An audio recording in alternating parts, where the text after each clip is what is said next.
we have had, frankly, a mostly stupid idea. We were going to go to a track day with our big sedans. However, the track day got canceled, so then we had the bright idea of making our own autocross course and driving that and our sports cars. So what we're doing is establishing a benchmark with the two good cars, the mid-engine, the cars that are really good at handling, before we put the big boys on camera. The problem is the parking lot we're using is mostly good, except there's a few concrete pylons that if we don't get it right, we'll just wreck our cars while we're at it. And we didn't even do practice runs. We just set up the course and we went for it. So you gotta miss the concrete pylons. It's going to be quite a bit easier in the sports cars than the huge sedans. Now the thing about the Lotus, so you got to keep weight on the front wheels. If you get the weight too far back, it'll just understeer on you.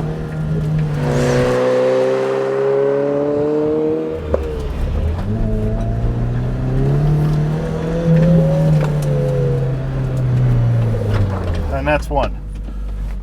All right, let's do one more. Understeer. Got to get the weight back on the fronts.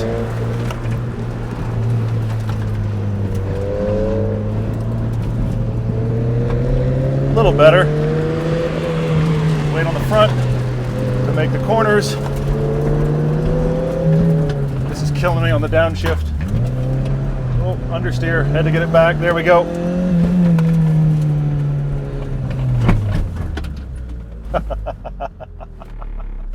Ah, that's fun. That's very fun. All right.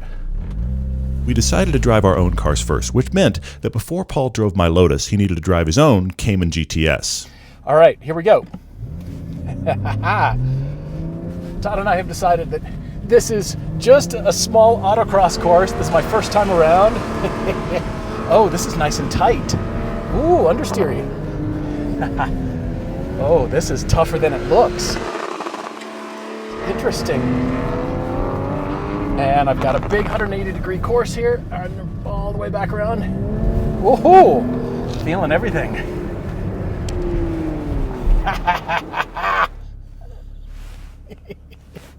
Second run. That was really, really tight. There's a lot of gravel right all over the parking lot here, and it's making understeer like crazy. It's little tiny ball bearings under the tires. I can feel the tires start to break away. Ooh. But I do love how this car responds. It gets so light. This car is designed to have a big track and autocross, back to the start finish. That is quick. This car is so nimble. So now I'm in the Lotus after having just gotten out of my Cayman GTS, and this should be interesting. You know, I'm not concentrating on anything except for center of gravity for this first lap. Oh, yeah. And she's a little slidey. Ooh, understeer. Wow, you really have to duck in this car to see out. That's crazy.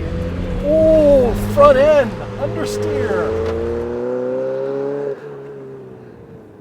The center of gravity is really good. It's like the Cayman, it's just on a pole. That was exciting. And you got to manhandle the steering. Ooh, here we go. Now, once you get some speed, you got to really modulate the throttle.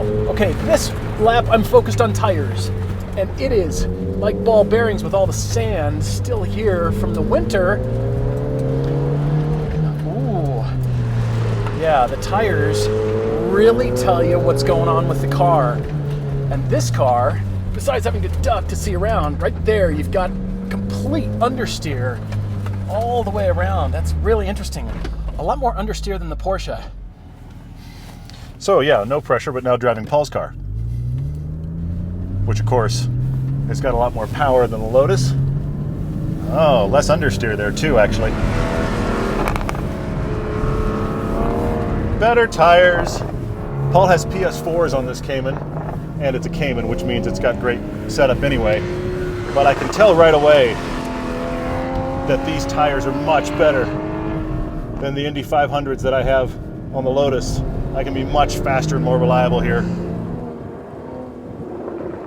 I actually think my tires kind of suck, having done that in your car now.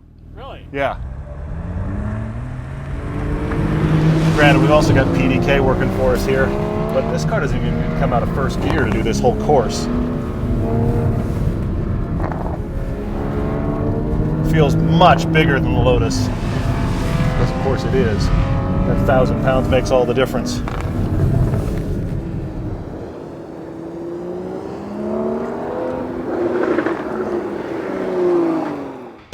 My conclusion after that is kind of a revelation. My tires are really letting me down, especially in this condition. It's about 45 degrees or so, and the Indy 500s on my car are not doing nearly as well as the PS4s on this. All right, thusly having established our stupidity, we are parking these cars. We are switching to the big cars. I have very low hopes at this point. Can't believe we're doing this. I'm wearing a helmet at Maserati. It's to protect from the shrapnel, just in case everything grenades. The helmet won't let me because of the headliner. I can't actually see straight, so I'm keeping the seat where it is, and I'm ready to go. Sport mode. Oh, wow. Just in time to let the clutch out. I have to turn the corner. Oh, but, you know, I can already tell she's nimble.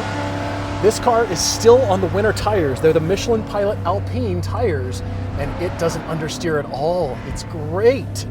Oh, it just turns in. Ha ha ha! This is brilliant. The weight shifter's dramatic. It's not understeering whatsoever, and she's hanging on. Ooh, whoa.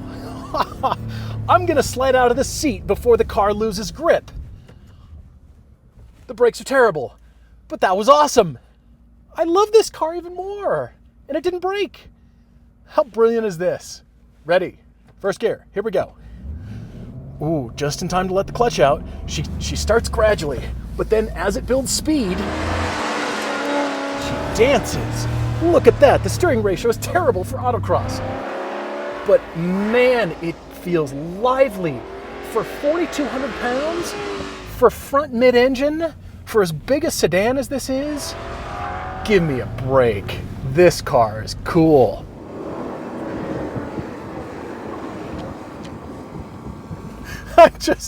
Oh, this is so much fun. My turn! Oh, it's so good. It's so good. It's so good.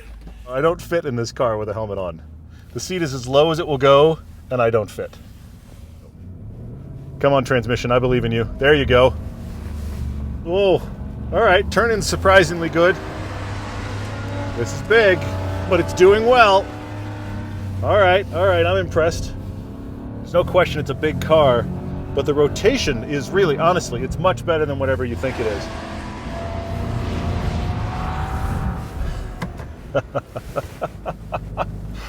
This is so stupid. Compared to the Phaeton, this is a ballerina.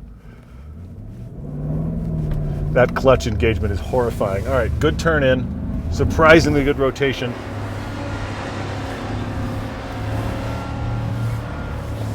This car shouldn't rotate this well, and it's on terrible tires too. You can do the whole course in first. I'm almost touching red line on the back. Actual braking, look at that. I want to get the back out there, but Paul would probably not like that too much. Woo! It's funny to get stopped and to look down and it says go to dealer. Oh no, that's amazing. I really, really like this more than I should.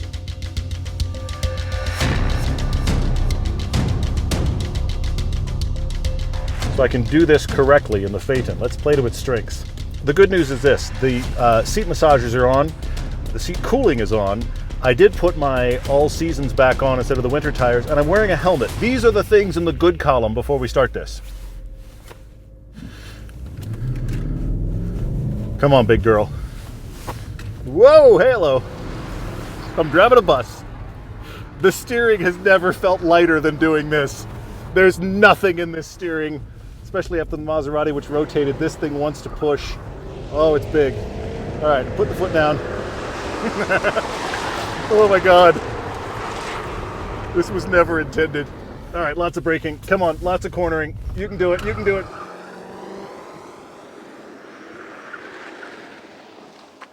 hang on. Wait a minute. I'm being stupid. Hang on. Suspension to sport. There, see, now it's going to be a different pass. It's going to be a totally different world. The takeoff is so much better than the Maserati because the transmission is worlds better. Oh, I'm chucking this thing around trying to get something out of it. Oh, God, that's a lot of understeer. Okay. The body roll is still immense in spite of the sport suspension set in sport. Power, all-wheel drive. Just got the transmission service. Let's act like it. There's some tire squeal. You just have to let this thing be huge. You have to let it slide around. It's like I'm doing this on mud. I'm not. Wow. I like this idea so much. Nothing broke. That's the big news, is that nothing broke. Of the long list that they thought Phaeton should do and accomplish, I'm guessing Autocross was not on that list. Okay, good idea. Take the heaviest car imaginable, 5,200 pounds, and autocross it. Oh, this is heavy. Oh, she's sliding everywhere. You can see our tracks around our course here. I'm sliding around the seat. Okay, the thing to focus on when driving a Phaeton on an autocross course is the fact that you are really heavy, and you've got to make sure you've got tires and grip, which I do. These are all seasons back in the car.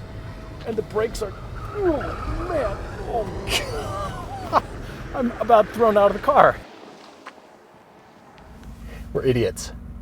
And the back massage still feels really good. Round 2, here we go. Ooh, she's got power out of the gate. Is it bad that the check engine light is still on? But the steering ratio is so dull and terrible that it's hard to get the car muscled around. Just think nimble thoughts as you're going around and watching the rearview mirror dangle. Back on, give it gas because, you know, all-wheel drive, so that means she shouldn't push.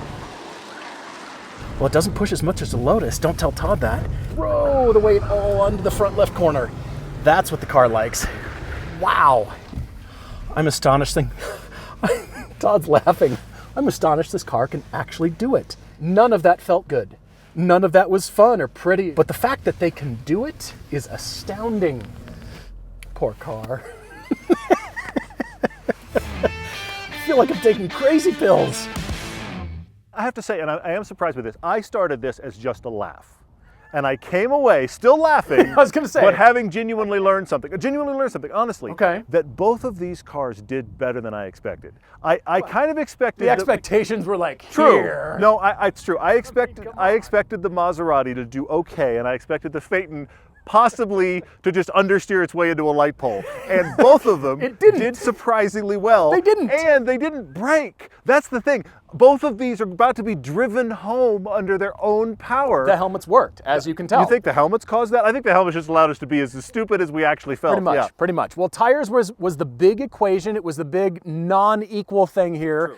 I didn't like your tires. I noticed that the Lotus tires, they need some help. They need improvement. Well, here's the thing. After driving your GTS on the PS4s, I'm desperately wishing for PS4s on my car. I wish they made them for that I was definitely size. let down by the tires on my Maybe car. Even though it was Yokohamas? still fun, I got to go with something else. That's the other thing I learned today is that my tires on the Lotus are not good enough for the chassis.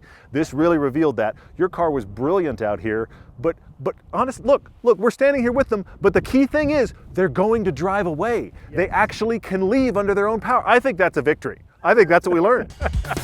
The real irony here is that the Phaeton had the second fastest time of the day, and there's a few reasons for that. We both got faster and more aggressive with each lap, and the course got cleaner with each pass.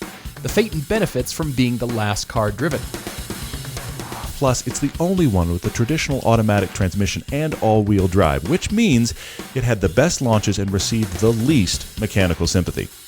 So, here is the in-car view of that fastest lap in the Phaeton. All right, around the first cone. Come on. Yep. I'm chucking it around. The body roll is still immense in spite of the sport suspension set in sport. There's some tire squeal. That's how I know I'm doing it right.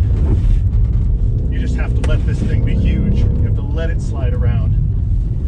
Oh, it's not ready for this. It's still ducking and diving.